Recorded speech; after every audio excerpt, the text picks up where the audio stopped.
नमस्कार दोस्तों। जय श्री राम, जय सीताराम, जय जय हनुमान, जय बागेश्वर धाम सरकार। दोस्तों, स्वागत है आप सभी का राधा कृष्ण पर। दोस्तों, मां भगवती की कृपा आप पर बनी रहे। आपकी माता रानी से लेकर जो भी मनोकामनाएं हैं, माता रानी आपकी सारी मनोकामनाएं पूरी करें। तो दोस्तों, अगर आप भी ऐसा चाहते हैं तो अभी कमेंट बॉक्स में सच्चे मन से और सच्ची श्रद्धा से जय माता दी जरूर लिखें। दोस्तों, आज के इस वीडियो में हम आपको नवरात्रि व्रत के नियम बताएंगे। हम आपको बताएंगे कि नवरात्रि में आपको क्या करना चाहिए, क्या नहीं करना चाहिए, क्या बाल नहीं धोने चाहिए, क्या आप इन दिनों में साबुन शैम्पू का यूज कर सकते हैं, या फिर क्या आप रोज सिर से नहा सकते हैं। तो इन सभी प्रश्नों के जवाब आज हम आपको अपनी इस वीडियो में देंगे। लेकिन दोस्तों, उससे पहले आपसे रिक्वेस्ट है कि अभी हमारे इस वीडियो को लाइक कर दीजिए, चैनल को भी सब्सक्राइब कर दीजिए, ताकि ऐसे ही वीडियो आपको मिलती रहे। दोस्तों, सबसे पहले बात करते हैं नवरात्रि व्रत के नियम। क्योंकि नवरात्र में आपको 9 दिन व्रत रखना पड़ता है, इसलिए इन 9 दिनों के बीच में बहुत से ऐसे नियम हैं कि अगर आपको यह नियम याद नहीं रहते हैं तो आपको आपके व्रत का, आपकी पूजा का पूरी तरह से फल प्राप्त नहीं हो पाता है। इसलिए आपके लिए यह जरूरी है कि यह नियम आप सभी को पता हो, ताकि आपकी पूजा का, आपकी श्रद्धा का आपको पूरी तरह से फल मिल सके। तो आपको क्या करना है, प्रातःकाल जल्दी उठें, संभव हो तो ब्रह्म मुहूर्त में उठ जाएं। ब्रह्म मुहूर्त क्या होता है? ब्रह्म मुहूर्त वह समय होता है जिस समय में देवी देवता का औरा धरती पर विचरण करते हैं। हम इस समय में भगवती की आराधना और उनका ध्यान करते हैं, अपने इष्ट देव की आराधना करते हैं। यह साधना का समय होता है। इस समय में दैवीय शक्तियां जागृत होती हैं। इसलिए अगर आप अपनी मनोकामनाओं के लिए भगवती की आराधना कर रहे हैं, भगवती की साधना कर रहे हैं, तो ब्रह्म मुहूर्त में उठकर मां भगवती का ध्यान करें। तो दोस्तों, आपको बता दें कि सूर्योदय से 1 या 1.5 घंटे पहले का समय ब्रह्म मुहूर्त का समय माना जाता है।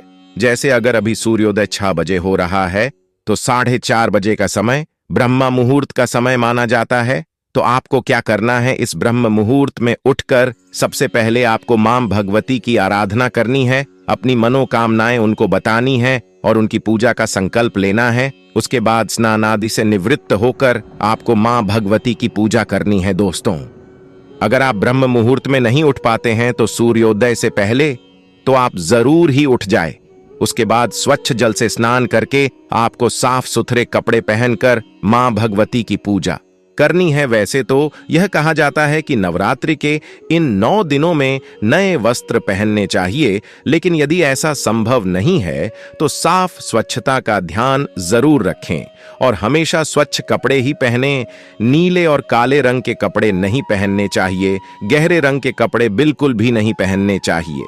माता रानी की पूजा सात्विक पूजा मानी जाती है, इसलिए इस दिन आपको वस्त्र के रंगों का ध्यान अवश्य ही रखना चाहिए। दोस्तों, नवरात्रि के पहले दिन कलश स्थापना की जाती है, और अगर आप भी अपने घर में कलश स्थापना करने जा रहे हैं तो आपको सबसे पहले इस बात का ध्यान रखना है कि जिस स्थान पर स्थापना हो रही है उस स्थान को सबसे पहले स्वच्छ जल से साफ कर लें। साफ करने के बाद उस स्थान पर चौकी की स्थापना करें, उसके ऊपर लाल कपड़ा बिछाएं और लाल कपड़े के ऊपर आपके पास अगर माता रानी की प्रतिमा है तो प्रतिमा विराजित करें, या आपके पास अगर माता रानी की फोटो है तो फोटो विराजित करें। माता रानी को पुष्प चढ़ाएं और उनकी आराधना करें। दोस्तों, अगर आप अखंड दीपक प्रज्वलित करना चाहते हैं तो आप दूर करें, लेकिन अगर आप अखंड दीपक प्रज्वलित नहीं कर पाते हैं तो कोई बात नहीं। आपको नवरात्रि के 9 दिनों में सुबह शाम जब आप माता रानी की पूजा करेंगे उस समय आपको दीपक प्रज्वलित जरूर करना है। और दोस्तों, इस बात का ध्यान रखें कि जब तक आप माता रानी की पूजा कर रहे हैं तब तक वह दीपक जला रहना चाहिए, बोझना नहीं चाहिए। और सुबह शाम माता रानी की आपको कपूर से आराधना करनी है और कपूर के धुएं को पूरे घर में फैला देना है। यह घर की सारी नकारात्मकता दूर कर देगा और घर को सकारात्मक ऊर्जा से भर देगा। साथ साथ आप माता रानी से क्षमा याचना भी करते रहिए, क्योंकि हो सकता है कि जाने अनजाने में आपसे व्रत रखने में कोई गलतियां हो गई हो या पूजा में कोई गलतियां हो गई हो, तो आपको यह कार्य भी जरूर करना है। दोस्तों, इस बात का ध्यान रखिए कि अगर आप मां दुर्गा का आह्वान कर रहे हैं, व्रत कर रहे हैं, कलश की स्थापना कर रहे हैं, मां दुर्गा की पूजा कर रहे हैं, तो घर में क्लेश बिल्कुल भी नहीं होना चाहिए, वाद विवाद की स्थिति नहीं होनी चाहिए। परिवार के हर सदस्य को यह बात ध्यान रखनी चाहिए कि अगर उनके परिवार में से कोई माता रानी का व्रत रख रहा है, उनकी पूजा कर रहा है, उन्हें घर में किसी की भी निंदा नहीं करनी चाहिए, क्योंकि घर में नकारात्मक ऊर्जा का सबसे बड़ा स्रोत होता है दूसरों की बुराई करना। इसलिए आपको इस बात का जरूर ध्यान रखना चाहिए दोस्तों। अगली बात, नवरात्रि के समय दिन में आपको बिल्कुल भी नहीं सोना चाहिए, क्योंकि दोस्तों गुरुजी के अनुसार दिन में अगर कोई व्यक्ति सोता है तो उसका व्रत खंडित माना जाता है, वह व्रत मान्य नहीं होता। इसलिए आपको दिन में सोने से हर हाल में बचना चाहिए।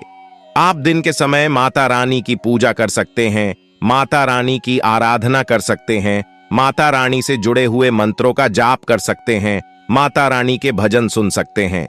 यानी कि दोस्तों जितना हो सके आपको अपना समय माता रानी की पूजा आराधना में ही लगाना है, क्योंकि दोस्तों जितना ज्यादा आप माता रानी की पूजा आराधना करेंगे उतनी शीघ्र माता रानी की आपको कृपा प्राप्त होगी और उतनी जल्दी आपकी सारी मनोकामनाएं पूरी होंगी।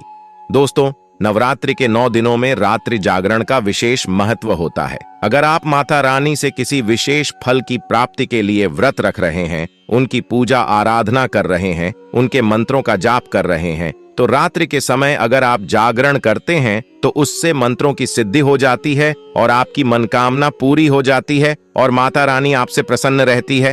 तो दोस्तों अगर बात करें कि रात्रि जागरण का समय क्या होता है, तो रात्रि जागरण का समय होता है 10 बजे तक, यानी कि आप 10 बजे तक रात्रि जागरण कर सकते हैं और माता रानी की पूजा आराधना कर सकते हैं। दोस्तों अगर आप अपने किसी विशेष मनोकामना को पूरा करना चाहते हैं और शीघ्र ही पूरा करना चाहते हैं तो इसके लिए भी एक समय निर्धारित किया गया है। इस समय की गई पूजा से माता रानी का आशीर्वाद बहुत जल्द ही प्राप्त होता है।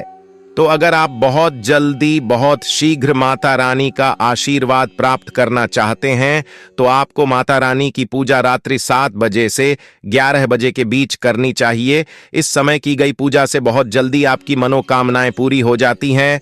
तो चलिए बात करते हैं कि क्या नवरात्रि में बाल धोने चाहिए, क्या नवरात्रि में बालों में शैम्पू करना चाहिए, साबुन लगाना चाहिए या नवरात्रि में तेल लगाना चाहिए। दोस्तों नवरात्रि में बहुत से लोग बहुत सी वस्तुओं का त्याग करते हैं। यह सब व्यक्ति की अपने अपने साहब पर निर्भर करता है। बहुत से लोगों को आपने देखा होगा कि वे पूरे नवरात्रि में चप्पल भी नहीं पहनते हैं, फिर पूरे नवरात्र नंगे पैर रहते हैं। कुछ लोगों को आपने देखा होगा कि वे नवरात्रि में तामसिक वस्तुओं का त्याग कर देते हैं, यानी कि प्याज, लहसुन, मांस, मदिरा आदि का सेवन बिल्कुल भी नहीं करते हैं। ऐसे ही बहुत लोग ऐसे भी होते हैं कि नवरात्रि में साबुन, शैम्पू, तेल आदि सभी का त्याग कर देते हैं। लेकिन दोस्तों ये बिल्कुल भी जरूरी नहीं है कि आप भी साबुन, तेल, शैम्पू आदि का त्याग कर दें, क्योंकि अगर आप नवरात्रि में बाल धोना चाहते हैं, शैम्पू लगाना चाहते हैं तो यह आप बिल्कुल कर सकते हैं। यह आपके ऊपर निर्भर करता है कि आप इसका त्याग करना चाहते हैं या नहीं। दोस्तों माता रानी भक्तों के द्वारा की गई त्याग से खुश होती है। माता रानी को खुश करने के लिए आपको सच्चे मन से आराधना करनी पड़ती है। यह बस भक्तों के ऊपर निर्भर करता है कि वे किन किन चीजों का त्याग कर सकते हैं। लेकिन दोस्तों हम आपको बता दें कि अगर आप साबुन, शैम्पू, तेल आदि का उपयोग करते हैं तो आपको यह ध्यान रखना चाहिए कि इन सब में अंडा मिला हुआ बिल्कुल भी नहीं होना चाहिए। आप सभी हर्बल वस्तुओं का उपयोग करें। तेल में आप सरसों के तेल का त्याग कर दें। आप नारियल के तेल का उपयोग कर सकते हैं, बादाम के तेल का उपयोग कर सकते हैं। और दोस्तों कहीं भी अगर आपसे कहा जाए कि आपको तेल का उपयोग नहीं करना है, साबुन का उपयोग नहीं करना है, तो यह बात बिल्कुल सत्य नहीं है। आप निर्भय होकर इन सभी का उपयोग कर सकते हैं। दूसरी बात कि क्या नवरात्रि के सभी दिन हम सर से नहा सकते हैं? जी हां दोस्तों, ये काम भी आप बिल्कुल कर सकते हैं। आप नवरात्रि के 9 दिनों में सिर से लेकर भी आप नहा सकते हैं।